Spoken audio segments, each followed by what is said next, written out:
আর দুর্নীতি, দুর্নীতিটাই তো নীতি। আমাদের বিরুদ্ধে দুর্নীতির অভিযোগ আনে 15 বছর আমাদের আওয়ামী লীগ নেতাকর্মীরা যা কামাতে পারে নাই, সে তো মাত্র 5-6 মাসের মধ্যে তা কামাই হয়ে গেছে। তার সমন্বয়কদের টাকার পাহাড়, নিশ্চয়ের আশেপাশে যারা সব আঙুল ফুলে কলা গাছ। দেশে না, বিদেশেও টাকা রাখা, কোন কোন দেশের মাধ্যমে টাকা যায়, কোথায় কী রাখাচ্ছে তার কিছু হিসাব তো আছেই। তো এই কাণ্ড ঘটাচ্ছে, দুর্নীতি এখন তাদের নীতি। আর অল্প কিছু না, প্রতিটি ক্ষেত্রে পয়সা দিতে হবে। একটা জামিন নিতে হলেও পয়সা, জেলখান থেকে বেরোতে গেলেও পয়সা, একটা ডিশ কিনতে কাজ করতে গেলে পয়সা, পয়সা ছাড়া হবে না। এমনকি একটা অফিসার বদলি হবে, তারও পয়সা, টাকার পয়সা ছাড়া কিচ্ছু যায় না।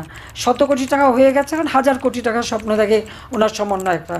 আর ওদিকে মুখে বড় বড় কথা বলে, এইভাবেই একটা দেশকে ধ্বংসের কিনারে নিয়ে আসছে। যে বাংলাদেশটা সারা বিশ্বটা মর্যাদা নিয়ে চলতো, আজকে আর সে মর্যাদা নাই, সে মর্যাদা ধ্বংস। অন্য রাজনৈতিক দলগুলোর সাথে যদি আপনাদের মাঠে মোকাবেলা করতে হয়, তাহলে আপনাদের টাকা লাগবে। টাকা লাগার জন্য আপনারা বিভিন্ন জায়গা থেকে চাঁদা নিচ্ছেন। কখনো সেই চাঁদা গাড়ি হয়ে আসছে, কখনো সেই চাঁদা বাড়ি হয়ে আসছে, কখনো রূপায়ণ টায়ার আপনাদের অফিস হয়ে আসছে, কখনো আপনার কম্বল হয়ে আসছে সার্জিস, কখনো আসিফ মাহমুদের হেলিকপ্টার হয়ে আসছে।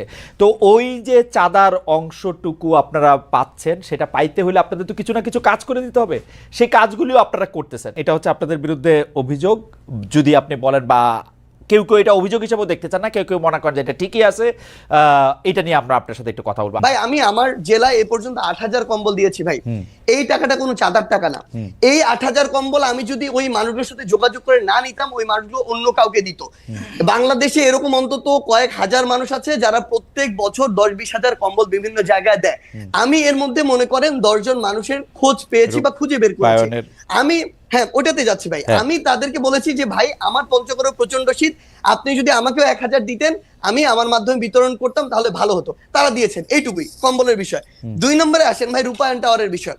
ভাই একদম স্পষ্ট কথা বলি, বাংলাদেশের রাজনীতি করতে বিগত রাজনৈতিক দলগুলো যেই লেভেলের টাকা খরচ করার কালচার তৈরি করেছে, একদম মানে কালো টাকা দিয়ে, সেটা যদি কন্টিনিউ হয়, আমাদের দ্বারা বাংলাদেশের রাজনীতি করা সম্ভব না। একদম ক্লিয়ারলি বলে দিলাম।